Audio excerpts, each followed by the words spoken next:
Hi, and welcome back to part 4 of this series about Tensegrity and the PretensT project. In the last episode, we looked at the twist, and I showed you the twist sisters, and then a way to melt the two structures into one with a tension hexagon between them. Remember how the flat tension hexagon offered a little freedom of movement? So what if we amplify that freedom by building a longer chain of twists? Starting with the two-twist tensegrity from last time, we will extend it to 3 times its length by adding 4 new twists. I've already prepared the extension that we need for the tension network, so all we have to do is attach it to the existing structure.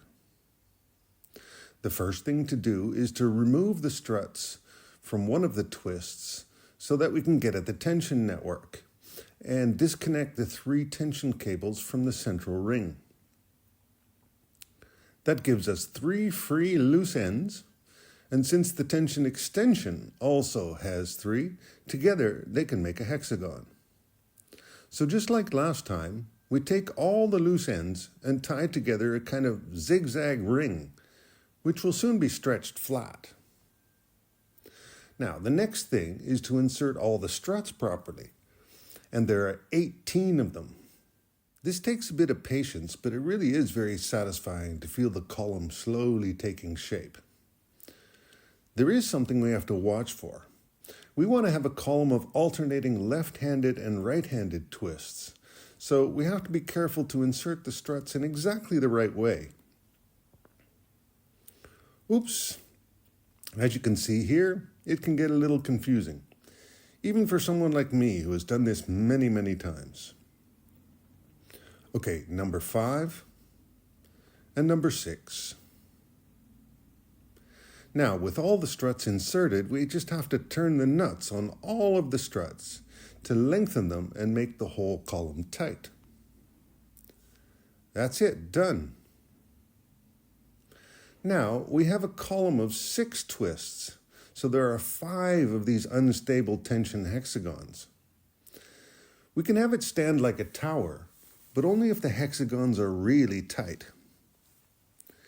Even when it's very tight, with the bottom anchored to a surface, you can give it a whack and see how the freedom of movement is amplified. Also, the bending is distributed over the full length almost equally, so in this way, the structure seems to behave like a spine.